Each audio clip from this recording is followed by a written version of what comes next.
Sveiki, skatītāji! Studijā Laura un Danuta. Un mēs šodien turpināsim mūsu iesākto tēmu par brīnišķīgām sievietēm. Mēs šodien runāsim par vienu brīnišķīgu sievieti no Bībeles, kurai ir veltīta vesela grāmata. Un tā ir Estere. Un mēs esam pamanījuši dažas interesantas lietas, kuras būtu vērts pieminēt, kuras būtu vērts izrunāt, pacelt gaismā, pāanalizēt. Paskatīsimies kaut kādas interesantas momentus par Esteri. Un neveltīgi par Esteri ir sarakstīts grāmatas. Jā. Ir par Esteri pat nosaukts svaidījums. Arī ir Esteres gavēnis. Tā kā Estere principā ir ļoti populāra persona. Viennozīmīgi. Un Laura gribēja šeit papildināt lietas. Nu, šī ir, ja man Danuta jautāja, kāpēc, es nemāku paskaidrot, bet man kaut kā ļoti personīgi arī uzrunāja Esteres grāmatā, kad laikam no tā, kad meitene, vai ne, kurai nebija vecāki, kuri ir uzaugusi un kur viņas liktenis bija, Dievs sagatavoja viņu, lai tiešām iznestu šo uzvaru arī tautai, vai ne, kad, un manuprāt, šī grāmata ļoti labi parāda arī, kā Dievs lieto, maina un ir klātesošs situācijās, un tāpēc paskatīsimies arī dziļāk, protams, lai tas arī kalpo par svētību jums, kad jūs ieraugat kaut kādas detaļas, nianses, kas ir šajā grāmatā arī aprakstītas. Tad, nu tā. Man ir ideja, ar ko sākt. Pieminēju. Sāksim ar viņas vārdu, ok? Jā, sarunāts. Tu man jau dalījies, pastāst arī pārējiem. Varbūt tie, kas nav pamanījuši, atverot Esteres grāmatu, 2. nodaļa un 7. pants. Un viņš bija uzaudzinājis Hadasu, tas ir Esteri, sava tēvoča meitu, jo viņai nebija nec tēva, nec mātes, un meitene bija daļa auguma, skaista izskata, un kad viņas tēvs un māte bija miruši, Mordehais viņu pieņēma sev par meitu. Un šajā teikumā interesanta lieta, ko varbūt tā pirmajā brīdī tā kā neuzkrīt tā, kad nevar redzēt, ja, kad viņa ir gan Estere, gan viņš šeit tiek nosaukt par Hadasu. Un Hadasa nozīmē mirte. Un īstenībā man pašai tas tāds atklājums ir, un es vienkārši esmu pierakstījusi par to, kas vispār simboliski nozīmē mirte, tas ir augs. Un šis te augs svētajos rakstos, viņš tiek uzskatīts par Izraēlas tautas simbolu. Sirsnīgiem, skaistiem cilvēkiem, kurš cīnās par eksistenci un svēt arī citus, kad pats kaut kādā ziņā arī dabūt ciest. Un ir viens mazs stāstīns no Ecehela grāmatas par to, kad var cilvēks pat būt saspiest tiešā veidā. Tur bija stāsts par piespiest pie mūra, bet tas ir augs pēc būtības, kurš cīnās ar baktērijām un sēnītēm, un viņš tā kā aizsarga organismu. Tas ir ļoti interesanti, ka pat Estere, vārds Estere nozīmē vārds zvaigzne tulkojumā, un tad viņas šis te otrs vārds, kurš tāds varbūt nepamanāms, ir, ka viņa arī ir šis te Izraēlas tautas simbols. Un mēs zinām, ka īstenībā Izraēlas tauta vai jūdu tauta radās tikai šajā te grāmatā. Vai ne, Laura? Jā. Man liekas, tas tā interesanti, ka vispār Bībele vienmēr tulko vārdus, ka vārdiem ir nozīme, ka cilvēku vārdi, kā viņi virzās, ka viņi paši veido stāstu. Tā kā pastiprina. Jā, ka tas ir tāds arī, katrs ik viens vārds nes kādu šo darbību, būtību un arī šajā likteni, vai ne? Likteni, tieši tā, un arī šeit šie vārdi arī parāda, mēs zinot šo grāmatu, vai ne, kad tas ļoti izteikti arī raksturo tieši Esteru un viņas to likteni un ko viņa ir darījusi. Un principā, jā, par to, kā Esteres šie apstākļi, kad attiecīgi, kad viņas šis ķēniņš bija jau, tātad viņam jau bija ķēniņien, vai ne, attiecīgi, kad šis vīrietis, protams, ir tad atkal mēs iepriekš runājām par sievietēm, kur sieviete ir saistīta ar vīrieti, vai ne, viņas nevar atdalīt, un kad šeit bija tie apstākļi, ka ķēniņam viņš bija ļoti bagāts un ietekmīgs, un viņš šīs 100 cik dienas, 150 dienas vai 120, jā, svinības. 180 dienas. 180 dienas bija šīs svinības, un tas ir ļoti grandios, cik tas vispār. Gandrīz pusgadu, vai ne? Tu vienkārši esi ballītē. Jā, tāpēc viņam bija ļoti liela ietekme un attiecīgi, ko es zinu, ka tu pieminēji arī par to, ka šo vīrieti vai ne, kurš grib tā kā izrādīt visu šo bagātību un pēc tam beigās vēl parādīt savu sievieti. Nu, tas arī par to arī ir rakstīts šajā vietā. Un kad tomēr redz, ka šī sieviete nepakļāvās, šie tā laika nosacījumi bija tādi, ka viņas nevarēja nākt. Te prasās, man liekas, priekšvēsturi. Par to mazliet paskaidrojums no vēsturiskā konteksta, kad tā bija 180 dienas ballīte notika vīriešiem. Tur bija rakstīts augstmaņiem, visiem vadoņiem, karaspēku vadoņi, izciltīgie zemju pārvaldnieki no 127 valstīm. Ja? Tā bija viņa viena karaļvalsts valstība, vai ne? Un tur bija ballīte šiem vīriešiem 180 dienas, un tur nebija paredzēts atrasties sievietēm. Sievietēm bija sava ballīte. Bet mēs redzam, ka šajā te Sūsas pilī, ka ķēniņai Vaštī notika sava ballīte. Un vēl viens tas, kad tā bija tā sievieša, kur varēja atrasties, ja mēs pieminam vīriešu kārtas pārstāvus, tad tikai einuhi. Un einuhi ir cilvēki, kas sevi ir pilnībā veltījuši dievam. Viņi, vai, teiksim tā, viņi pāraudzīja ķēniņa harēm. Tā kā cilvēki, kuri viņi nav gluži, kā to teikt, viņiem ir specifisks dzīves mērķis un viņi tā kā nepieskaita sev pie vīriešiem. Tas būtu tā korektāk.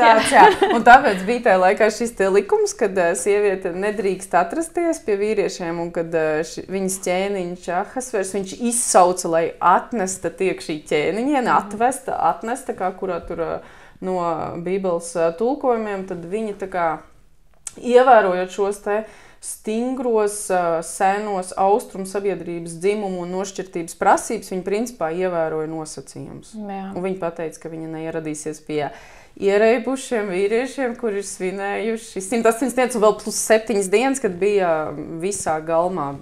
Tas nozīmē, ka tur bija kaut kāda jaukta ballīte.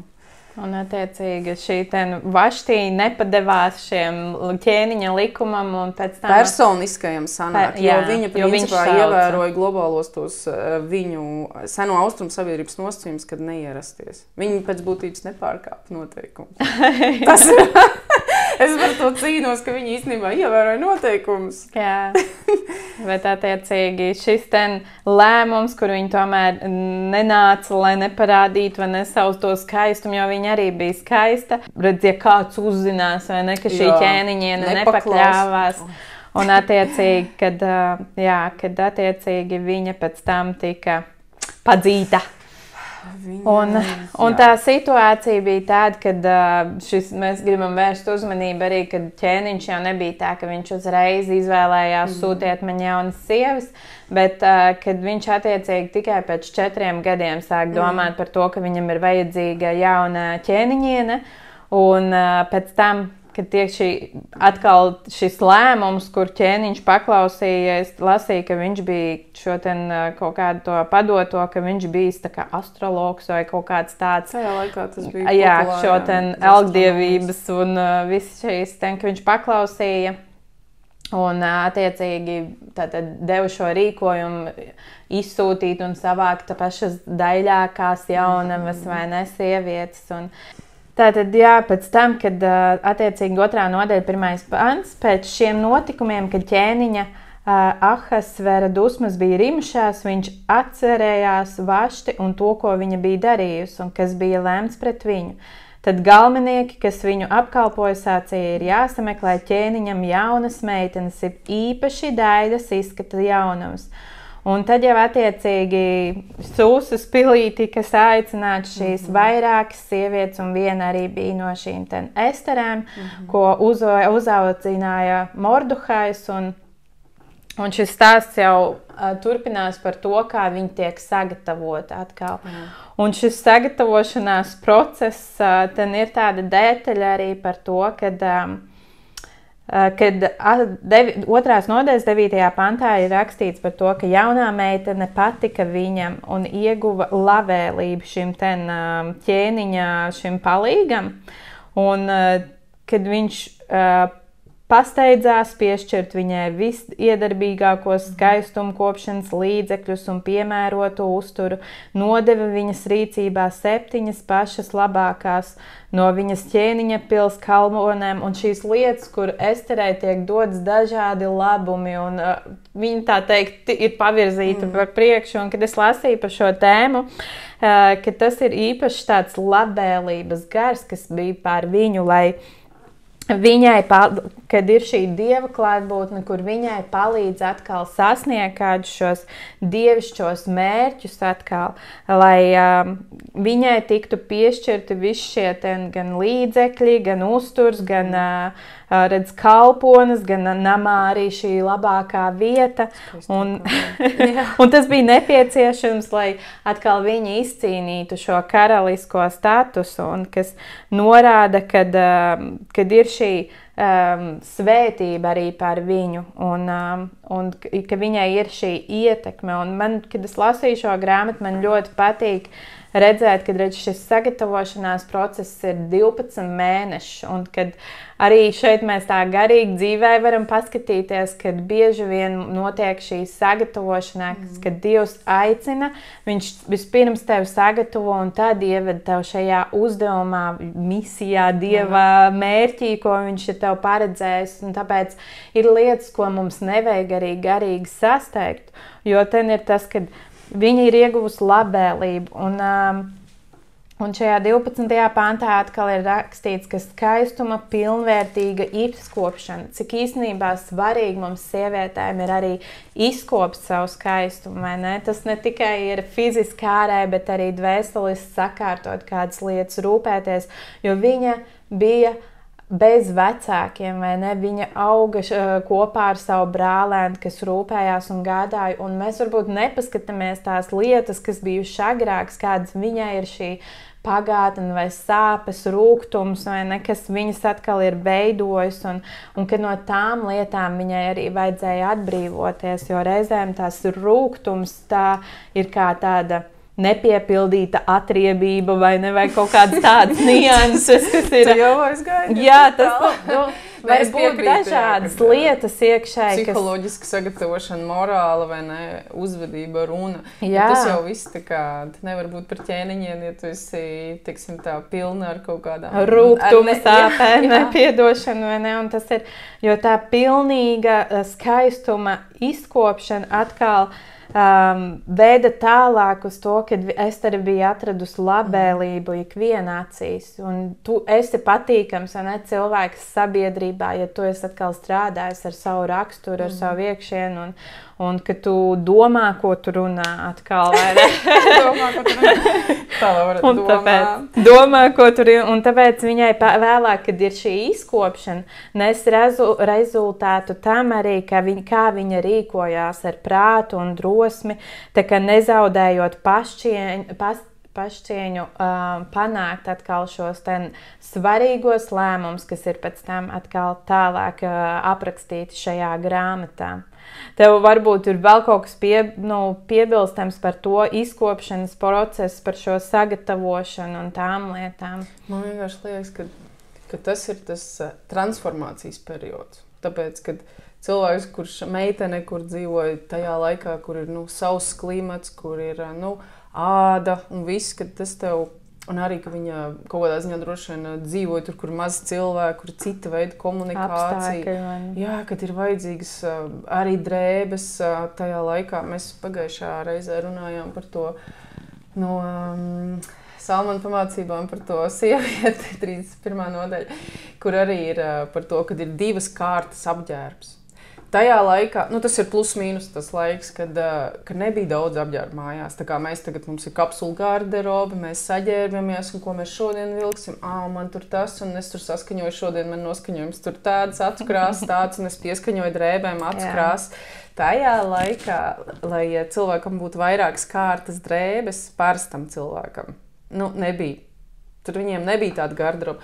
Un šeit viņi nonāk šajā gadu veselu teritorijā, kur viņa tiek ģērbta, viņa tiek tur ķemmēta, viņai ir tik daudz eļļas, es esmu es tā domāju, ka viņa nemācēja to pat pati nemaz lietot to visu. Protams. Jo parastiem cilvēkiem varbūt ir kaut kādā ziņā, mēs sauksim tā, tajā laikā, ja mēs varam balstīties to, kad ir tāda attēla, kas veido, kā izskatījās, un Ēģipte un viss, ka tur bija ļoti daudz visādas sakrāsots un viss kaut kas tāds, kad mājās ļoti maz bija šie līdzekļi parastiem cilvēkiem, un kad ir šie attēli par Esteru, kad viņi kļūst par ķēniņiem, viņi ir ļoti skaisti arī pēc mūsdienu standartiem izkrāsot. Varbūt tas ir attēli taisīti, veidot pēc mūsu izpratnes, kā varēja izskatīties. Bet ja mēs skatāmies tur Salamana templis un tam līdzīgi, tad mūsdienu skaistums ir tāds daudz vienkāršāks pat nekā bija kādreiz, kad mums vairs nav šīs te važiņas un mūsu rotas ir, teiksim tā, mēs varbūt esam kaut kādā ziņā mēs esam kļuvuši nabagāki. Tā kā parastie cilvēki. Protams, ka tā laika krāšņums bija ļoti izteikts, un viņa dzīvoja šeit namā. Un šis cilvēks, kurš pieskatīja viņu, viņš arī ieteica, ka tad, kad viņa gatavojas iet pie ķēniņa, ka viņai bija ieteikts, ko vilkt mugurā. Redz, kurā mēs varam redzēt 2. nodaļā 15. pants, kur teica, ka viņa dodoties pie ķēniņa, tad viņa neprasīja neko, izņemot to, ko viņai ieteica ķēniņa galvennieks Hegejs, kas sargāja sievas, un Estere bija atradusi labvēlīga ikviena acīs, kas viņa redzēja, un kad Estere tika ķēniņā šajā te pilī, tad, teikšu tā, kad viņa vilka mugurā to, ko viņai ieteica, cilvēks, kurš pazina ķēniņa gaumi, viss tās lietas pārveidoties no parastas ikdienas dzīves mājās, kur tu dzīvo pie tēvoča, kur iespējams šie līdzekļi bija mazāk, es tā domāju. Diez vai, ka parastie cilvēki dzīvoja tā kā šie te. Protams, ka tur, kad tika izvēlēts šīs te jaunavas, kad kaut kādā ziņā viņas bija izvēlēts no ģimenēm, kas ir zināmas. Bet šeit nav teikts tā. Šeit ir arī stāsts par to, ka Mordehais un Estere, ka viņi bija tā nav viņu zeme. Tā ir, principā viņi tā kā verdzībā, viņi bija nonākuši tajā laikā, tā kā Babilonas trimdas sekas, viņi dzīvo svešā, principā, zemē, līdz ar to. Viņiem bija kaut kāds, varbūt, zemāks status tajā visā schēmā, viņi nebija uzauguši ķēniņa namā. Ko es to visu gribu teikt, kad cilvēkam ir vajadzīgs pārslēgt domāšanu, attīstīt viņu, mācīties runas veidu citu, jo arī, kad mēs nokļūstam kaut vai televīzijā, vai, es nezinu, draudz priekšā, vai šeit mēs runājam uz jums, kad mēs nevaram runāt to pašu runu, ko mēs mājās vai sētā, tur panāc šurp, ka viss šis te mūsu slēngs, tā ir cita pilnīga runa, un Esterei bija vajadzīgs gads, ir droši vien tāds viens no minimāliem periodiem, lai cilvēks tiktu sagatavots, kā iznest sevi, kā iziet, lai tavs skats garīgi gan būtu pazemīgs, tur vispār nebija sievai, pat nebija atļauts vienkārši atnākt pie vīra, tur, mēs tā kā mūsdienās kaut kādā ziņā, mums ir tāds iespējas, ka mēs nākam, kad gribam un ejam, kad gribam, bet šeit tā nenotika. Jā, jo viņai bija, redz, tur bija arī minēts par to, ka viņa nemaz nedrīkstēja pieiet pie ķēniņa. Tikai pēc ķēniņa aicinājuma. Tas ir viņas vīrs, pēc vīra uzaicinājuma. Un tad tur tālāk teikts, ka viņa 30 dienas vīrs mani nav aicinājis. Un kā lai es tagad eju? Kā es varu iet? Un viņai tie bija jāmācās, tur galma tie nosacījumi, noteikumi, visādi, tur bija ļoti daudz, domāju, ka viņa to visu nepārzināja pirms viņa dzīvoja vienkārši ar Mordehaju savā ģimenē, savā namā. Šis te transformācijas to grib tā kā likt. Process atkal, jā. Un arī ķermenim, protams, kad šī te klimats, klausījos vienu stāstu par Esteri, kur bija teicis, ka kājas viņām bija sausas un rokas bija sausas tajā laikā, un kad vienkārši šis klimats, viņas zandalēs staigāja, kad mēs zinām, ja mums nav tik sausas klimats, kad mēs tā kā izžūstam un mums ādai ir vajadzīgs mūs tā kā ar miru eļu un svaidīt, un kad Estere to visu saņēma, lai āda būtu spīdīga, gluda un gaiša, un viss kāds bija vajadzīgs pēc viņu nosacījumiem. Jā, ir grāmatas vai, piemēram, arī šajā, kas ir par Esteres svaidījumu, tur ir sīkāk arī aprakstīts, kas tās ir pa eļām, ko tās izmaina un kā viņas atstāja ietekmi uz cilvēku. Un tur arī ir par to, ka pēc tam jau āda smaržo, viņa ir patīkama. Un ka tas ir tādā garīgā nozīmē, ar to saskatu par to, ka mums ir šī labā smarža, vai ne? Kad mēs apkopjam sevi, kad mēs dziedinamies. Un tad ir šī patīkamā smarža, ko mēs iznesam atkal sabiedrībā ārā, vai ne? Un tā kā... Jā, tā darbība arī man patīk, kā šajā grāmatā ir apspēlēts to, ka Estere tāpat bija tādā mācības periodā gan no Mordohaja, vai ne, sākumā. Pēc tam viņas tam apmācīja šajā pilī. Un pēc tam atkal viņa bija pakļaut pie šī ķēniņa un pie šīm lietām, kad viņa bija tādā gudrībā un īstajā laikā arī, vai ne, kad viņi tiek sagatavoti, kad viņai ir kaut kāds brīdis, ka viņi klusē par šo gavēšanu, atkal periods, kad attiecīgi bija šie cilvēki, kur šis Hamans vēlējās iznīcināt atkal jūdus, kur ir viens cilvēks, kas tā ir uzēdies, vai ne, jūdu tautai, kas vēlās atkal pilnīgi iznīcināt, un ka viņš kaļ plānus atkal šai darbībai. Bet, kad es šeit tik ļoti redzu arī Dievu klātbūtni un visā, kad ir viss tāds pakārtotība, kā tas notiek. Šim tad Dievu plānam, vai ne? Jā. Es varu pastāstīt par Mordehaju. Pastāst par Mordehaju. Man vienkārši liekas, mazliet par Mordehaju, kas viņš bija un kāpēc šī schēma vispār. Kā es to redzu? Viens no lielajiem aspektiem stāstā par Esteri ir stāsts par Mordehaju. Un stāsts par Mordehaju mums iesākās, ka viņš bija Saula dzimtas, Benjamīna cilts tā kā pēctecis. Un ko tas nozīmē? Kā tas vispār atstāja šo iespaidu? Kāpēc vispār Mordehajs tika pamanīts no Hamana? Tāpēc, ka Mordehajs neklanījās viņu priekšā, jo ķēniņš bija izdot šī pavēle, ka viņu priekšā klanīties.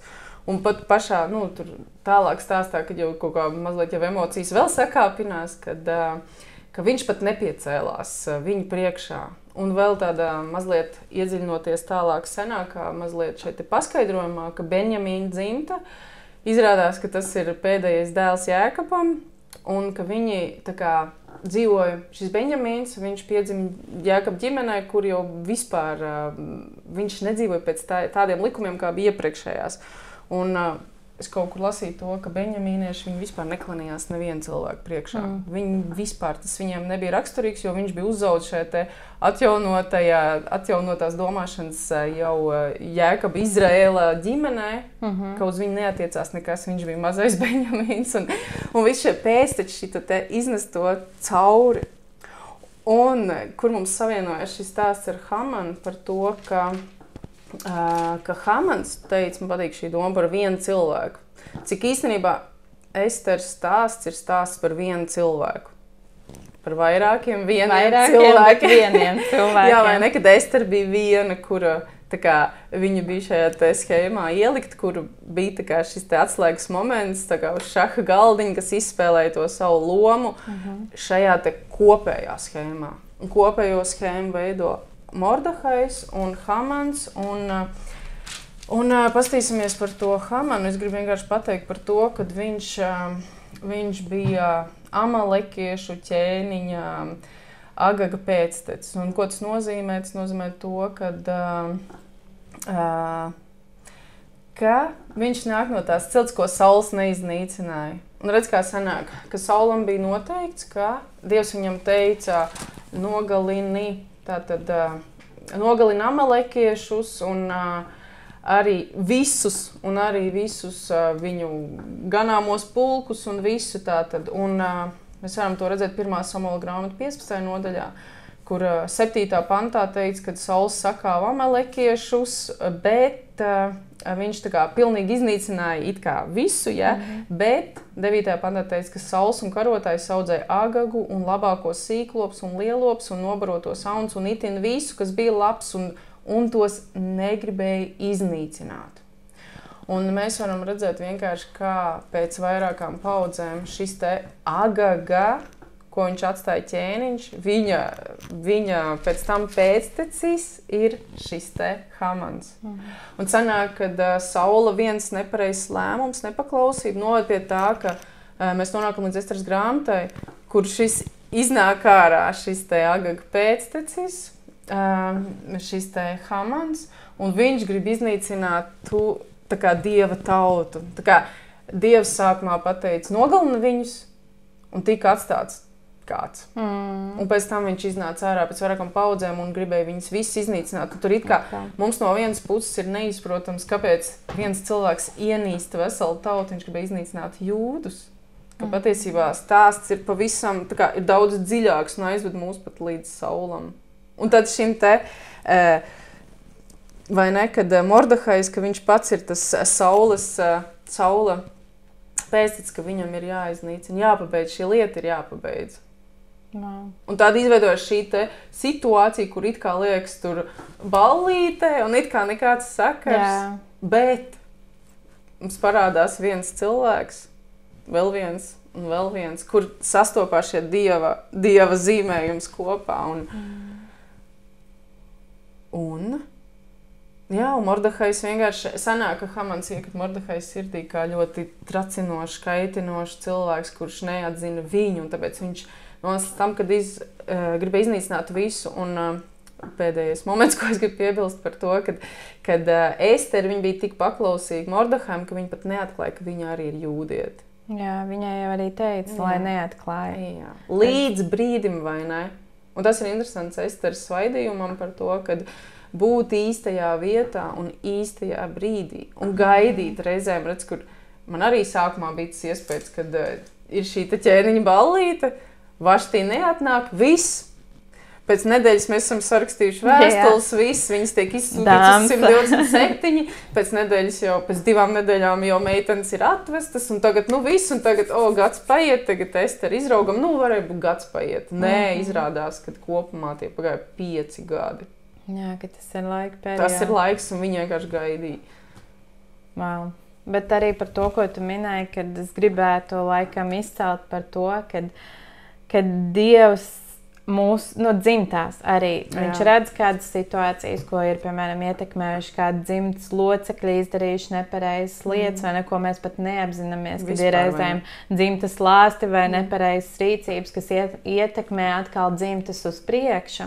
Un tas man arī bija tāds nesens atklājums, kurus redzēju, ka tiešām, kad viena cilvēka lēmums, apzināts, neapzināts, vai ne, kad viņš pat, tu vari domāt, ka tas attiecās tikai uz tevi. Jo mēs esam ko fokusēt uz sevi. Jā, bet pēc tam atkal tas var nest taviem bērniem, bērniem atkal kaut kādu ietekmi, un ne tajā labākajā ziņā. Šajā gadījumā, šeit bija laiks, kā mēs pirms tam aizkadru sarunas par to, ka tad pienāk laiks, kad kāds ir gatavs šo lietu tā kā slēgt. Jā, tā ir tā nianse, ko man gribās izcelt, kad Dievs arī izredz šos cilvēkus un redz, kurš ir gatavs maksāt, noslēgt šīs lietas, un tie varbūt tādi skaļi vārdi, tā izpirkt šo situāciju. Jā, tu tā atļauj man teikt. Jo īstenībā tas tā ir. Jo man liekas, visa kristietība ir balstīta uz to, ka mēs samaksājam. Un es pat kādreiz, kad es kļuvu par kristieti, tad es dzirdēju šo tā ir mācība.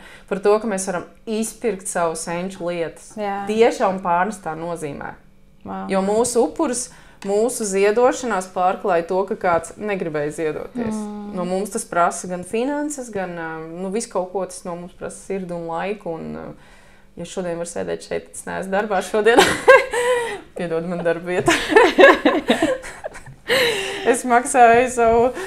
Maksā cenu vai nebūt un pieaugt. Un tāpēc arī ir tādas lietas, kad...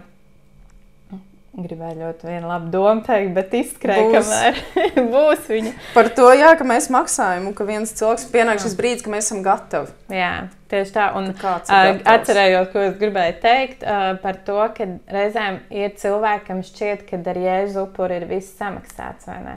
It kā jā, bet tajā pat laikā ir arī mūsu piepūle kādās lietās iet tajā apsolījumā un samaksāt, dzēst kādas šīs nepareizās darbības, kur ir bijusi algdievība, piemēram, vai ne? Un jā, tas tā jau ir tāda dziļāka nianse un tēma. Nu, ko paskatīsimies atkal tālāk par to, kad attiecīgi par Esteru, kurai jau tiek pasludināts šis ten lēmums, vai ne, kur Hamans vēlējās iznīcināt visus jūdus, kas bija pat no zēna līdz sirmgalvim, mazus bērnus vai sievas vienā dienā, un ka tur tika tā kā mesti speciāli kauliņi, lai noteiktu, kurš būs tas datums, kad tika iznīcināts, vai ne, un kad viņiem ir šis laiks konkrētais, it kā, kur ir šī darbība, jo var šķist, ka ten lasīja, ka man arī šķiet, ka tas jau notiek tādā raitā darbībā, bet īstenībā tur jau viņiem bija tā, ka nolikts tad un tad būs šī iznīcināšana, tāpēc tur sarakstīja vēstules un tā, un pat viņam tika iedots šis ķēniņa gredzens, un tajā laikā, ja kaut kas tika apstiprināts ar ķēniņa gredzenu, to nevarēja atcelt.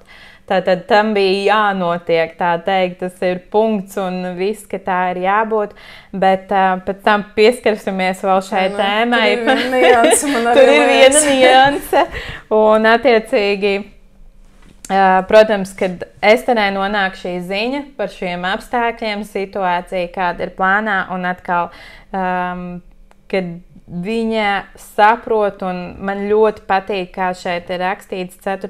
nodaļā, atkal, kad viņa, kad šis Mordohajs viņai saka, ej pie ķēniņa vai ne, lūdzu, jo ten ir atkal, piemēram, 14. pāns, jo, ja tu tiešām cietīsi klusu šajā laikā, tad atbrīvošana un glābšana jūdiem var rasties no kādas citas puses, bet tu un tava dzimta aizies bojā. Un kas zina, vai tu tieši šajā laikā neesi kļuvusi ķēnišķīga godā. Un it kā šeit nekur nav pieminēta tā Dieva klātbūtne, bet man tieši nepiemin to Dievu, vai ne, bet man ļoti patīk, kā te ir aprakstīts par to, ka Mordohajs viņai saka, vai, kad viņš apzinās, ja Estere nerīkosies, tad tik un tā Dievs rūpēsies un gādās un būs cits cilvēks, lai nestu, vai ne, brīvību jūdiem. Un es to tik ļoti arī redzu, kad ir kaut kādi cilvēki, kad Dievs tev var runāt, tev ir jādara, es esmu tev sagatavojis, es esmu tev tiešām svētījis nest šo ziņu vai atkal kādas citas šīs darbības.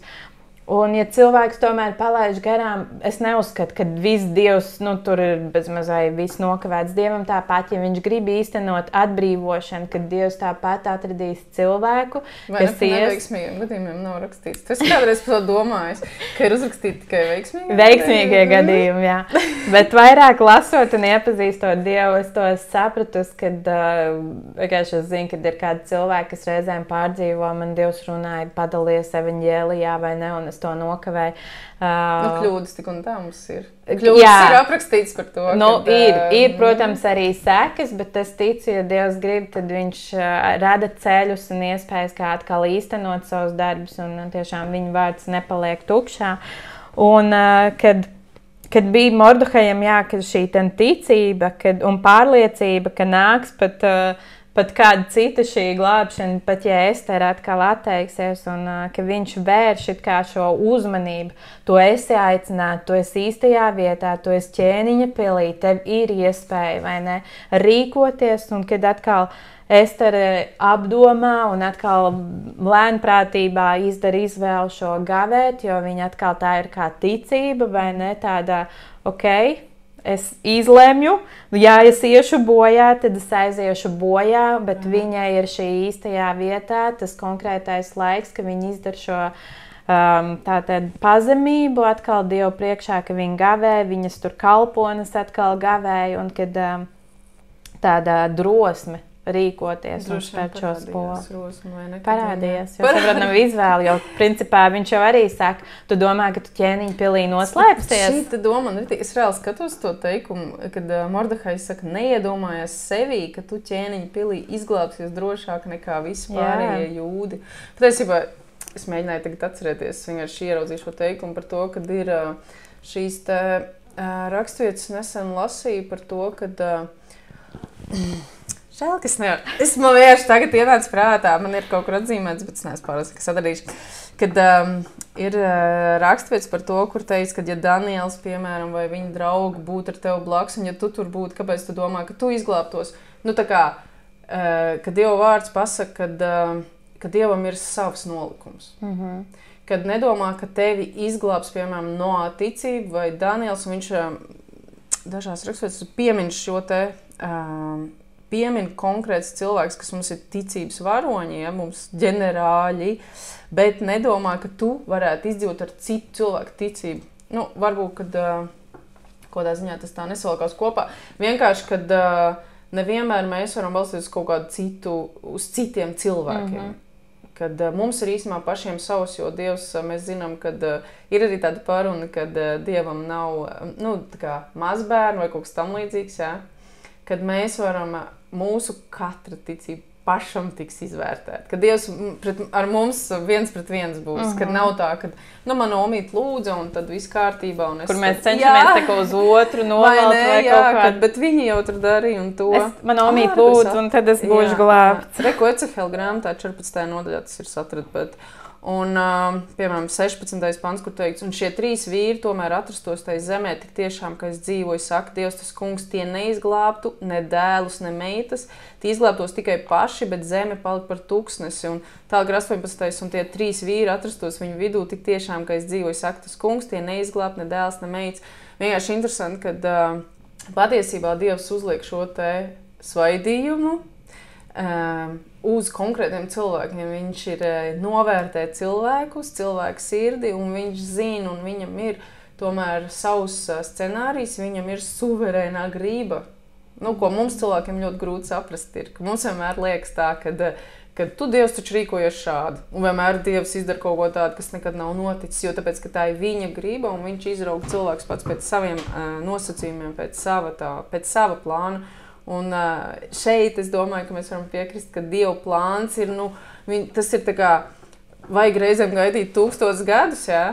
Lai, piemēram, sakrist visi tie te, katrs būtu savā vietā, savā laikā, ar to sirdi, ko Dievs gaida. Viņš pat gaidīja 38 gadus, lai nomir šie cilvēki tūkstnesī, viņš vienkārši gaida.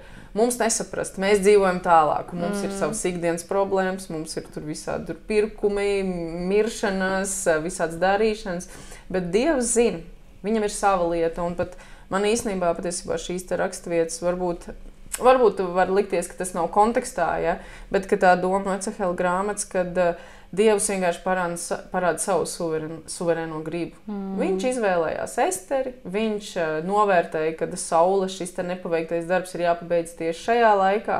Un es pateikšu vēl vairāk, kad man ir bieži bijuši šie te jautājumi, kāpēc, piemēram, Elizabete palika grūta lielā vecumā, un tajā pašā laikā jaunā Marija bija ļoti agrā vecumā, kad vienkārši šiem te pēc Dieva skatījuma Jānim Kristītājiem un Jēzum bija jāpiedzimst vienā laikā.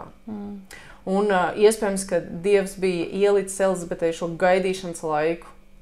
Vienkārši tas, ka reizēm šis te, varbūt arī tāpēc ir šie 5-7 gadi paiet, kopš Estere ieiet savā statusā, kad viņa var izmantot varu.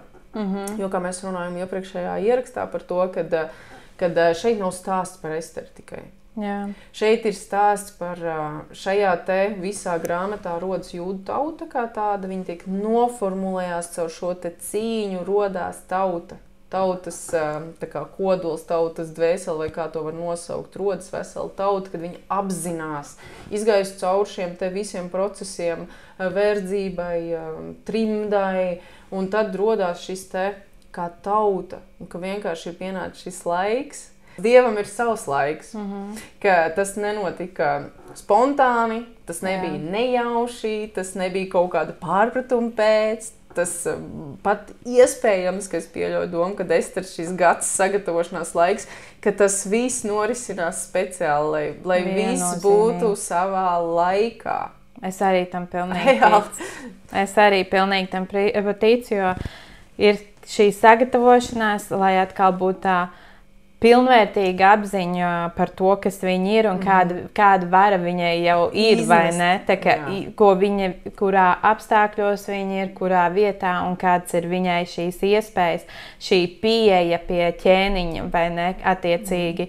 Protams, ar saviem nosacījumiem, vai ne, bet tāpatās viņai ir pieeja, jo Mordehajs bija šīs pils sētas kaut kāds, viņam nebija pieeja pie ķēniņa. Tikai Estere varēja, protams, pieiet pie viņas, un šeit ir tas lēmums, ko parāda, ka mums katram ir šī brīvā griba izdarīt izvēli.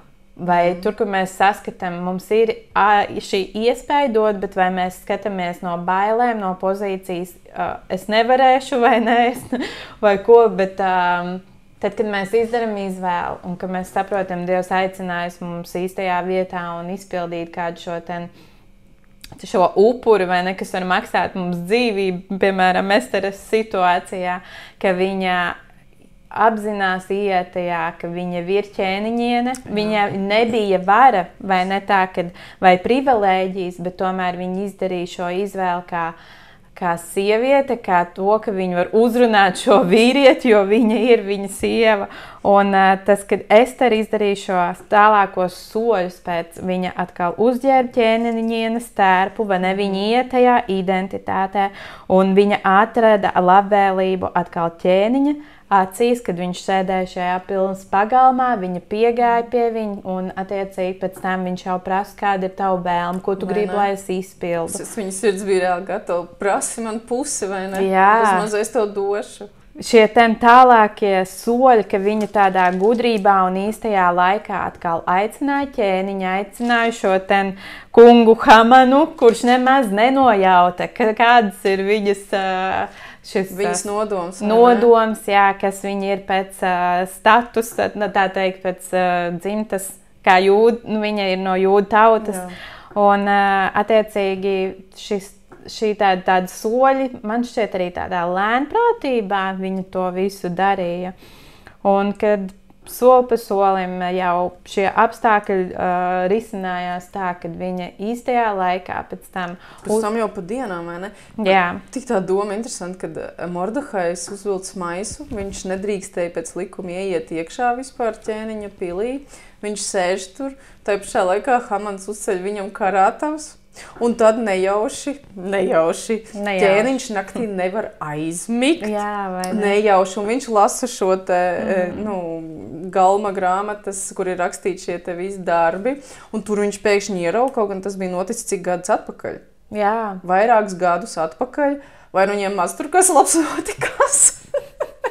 Vai viņš tur bija ļoti daudz nenāca miegs, viņš visu nakti lasīja grāmatu un uzdūrās. Un tieši kā reizi nejauši Mordehajs sēž pie vārtiem, un no rīta tur 5 vai cikos, kā te teikts, kad nāk šis Hamans, lai pavēstītu, kad mums Mordehajs ir jāiznīcina, un tajā dienā tieši ķēniņš tāds paga, kas ir ienācis iekšā, atnāca Hamans, kā mēs atmaksājām Mordehajam, cik tas ir, un tad tur ir pa dienām, vai ne, pa stundām kaut kāds brīdis, kad ir sakrituši tie apstākļi. Jā, un kad attiecīgi viņa jau lūdz, lai dāvina viņai dzīvību, tas ir mans lūgums, un lai saudzē manu tautu, tā ir mana vēlēšanās. Estere bija šīs rīcības, tā teikt, darījusi, un kad var redzēt, ka tāda Dieva roka tumina šos apstākļus, ka viņa izdarīja izvēli arī rīkoties par labu savai tautai, kad Dievu klātbūt un šīs situācijas tiek pakārtotas par viņu labu, par labu viņai, jā, tā teikt. Un kad šeit mēs runājām arī par to gredzenu, un tā ir ļoti laba nianse par to, par ko es minēju, kad ja kaut kas tiek apstiprināts ar šo gredzenu, tad tas nav iespējams, kad šeit arī rakstīts 8. nodaļā 8. pāntā par to, kad jo raksts, kas rakstīts ķēniņa vārdā un apzīmogots ar ķēniņa zīmogu redzenu, nav atsaucams. Un tāpēc jau šis lēmums, ko bija uzrakstījis Hamans it kā pirms tam, nebija atsaucams, bet viņš atkal deva pēc šīs situācijas, ka viss nāca gaismā, vai ne, kad ķēniņš deva šo atļauju atkal Mordohajam un Esterei rakstīt viņa vārdā par jūdiem, kā tas jums šķiet labāk, un drīkstat apzīmogot to ar ķēniņa zīmogu redzenu. Un šeit jau atkal ir tie apstākļi, pat ja tie nav atceļami, Dievam tāpat ir plāns, ka viņš šeit tika uzrakstīts, kad atkal jūda tauta, viņi atļāva aizstāvēties.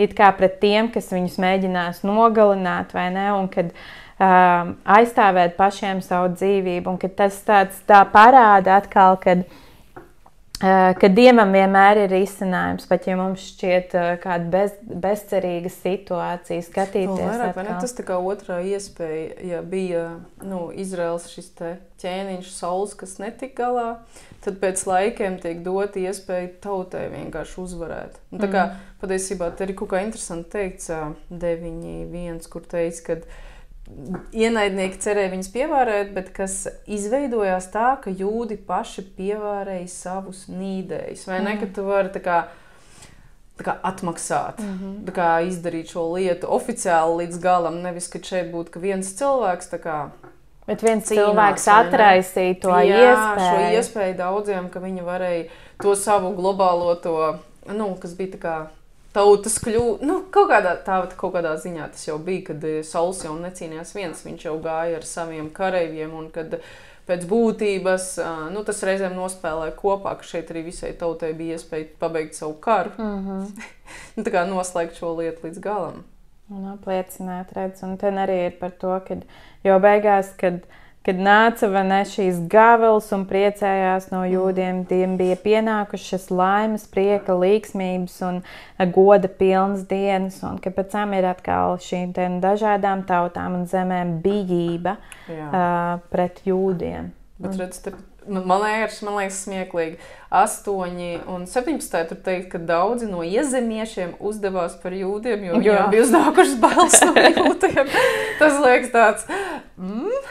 Tas ir ļoti interesanti. Tas ir smieklīgi, vai ne? Un tad arī, kad tur bija bailes, bija pārņēmušas visas tautas. Kad īstumā bailes pārņemt, es vienmēr domāju, ka tas nāk no Dieva, ka Dievs iedod tādu ieroci, ko tu nekad negaidi. Ka vienkārši, kad tavs ienaidnieks ir nobijies.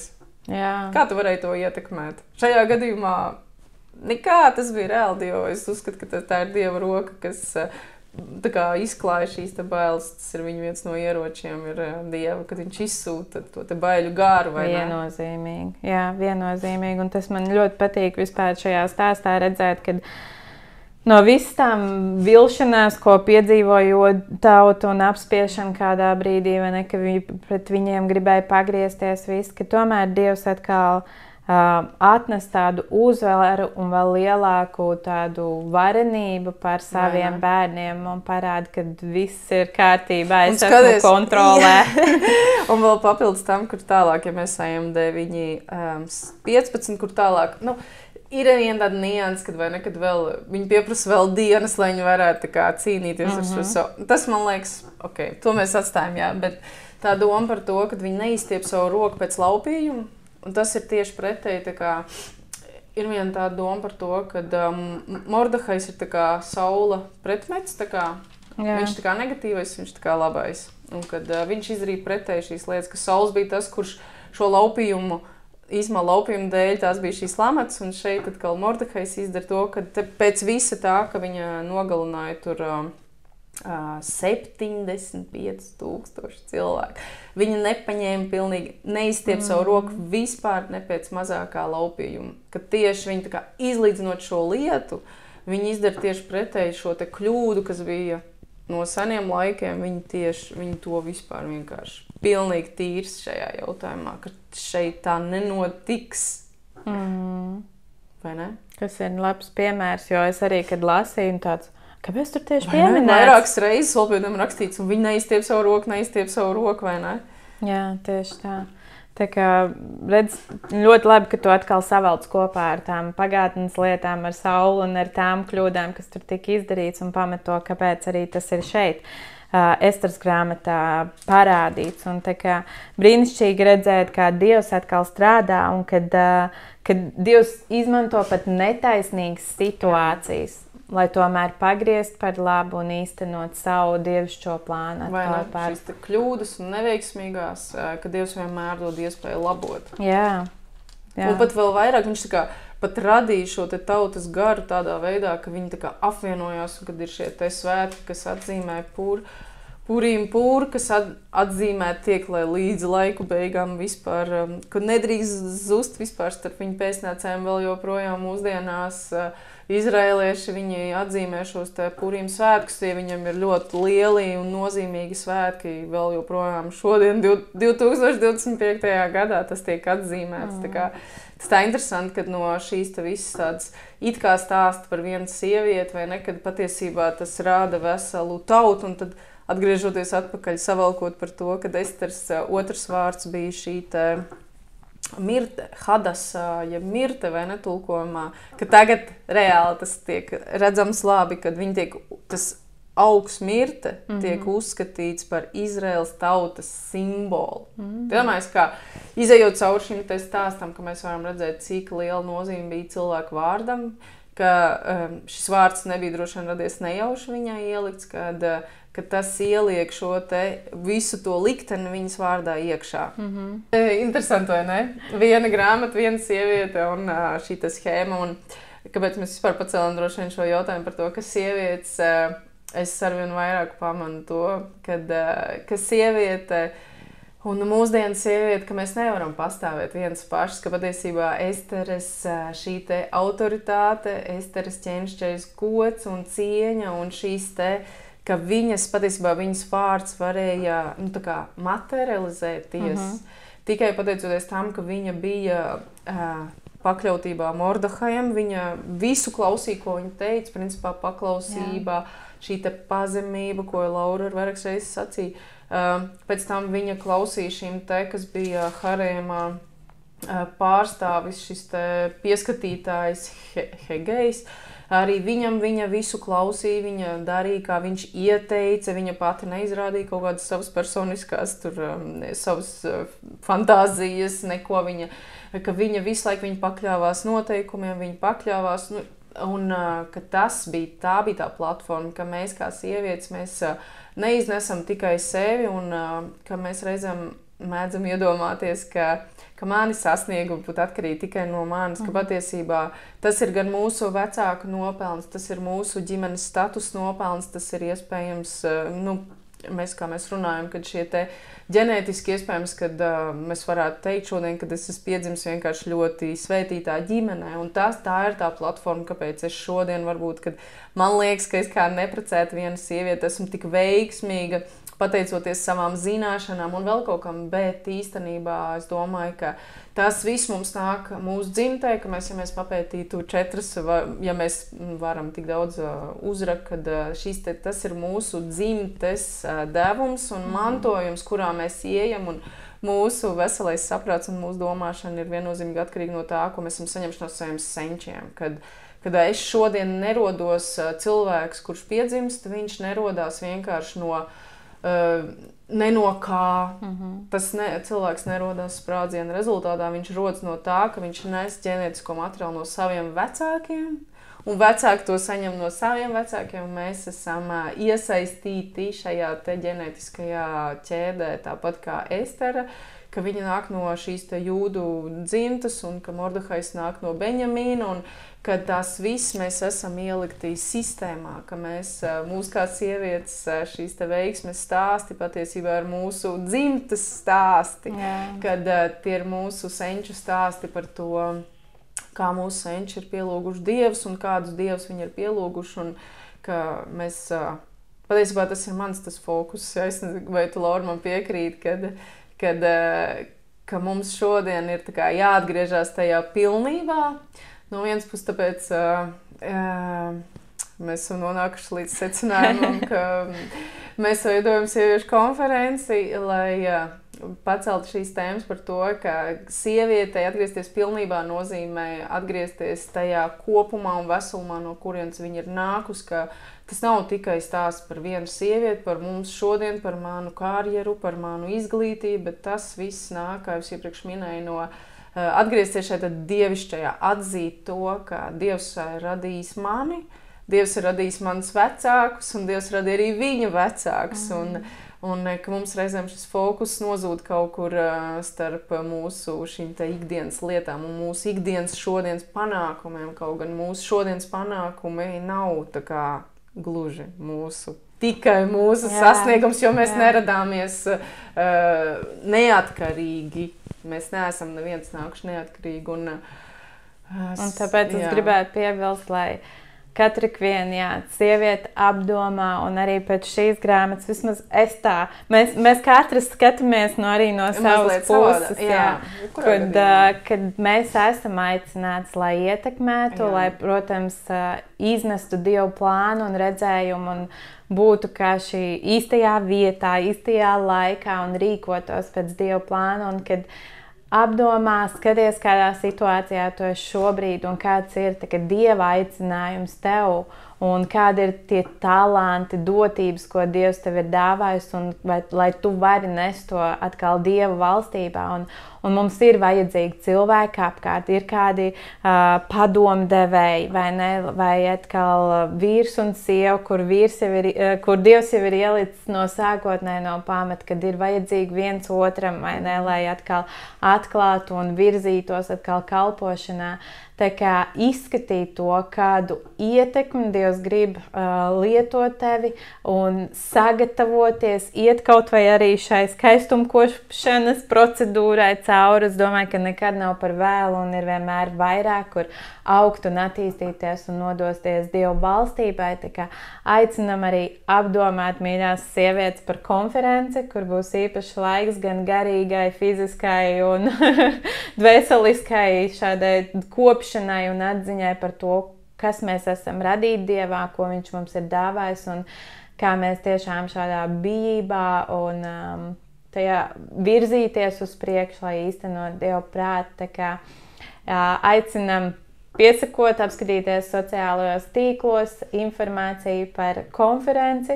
Pieteikšanās un reģistrēšanās ir ej.uz/atgriezties pilnībā. Ja kādi jautājumi, droši rakstiet, un tā kā mēs turpināsim runāt un iedvesmot un mācīt, un lai tiešām Dievs svētība un lai Dievs runā uz jums personīgi.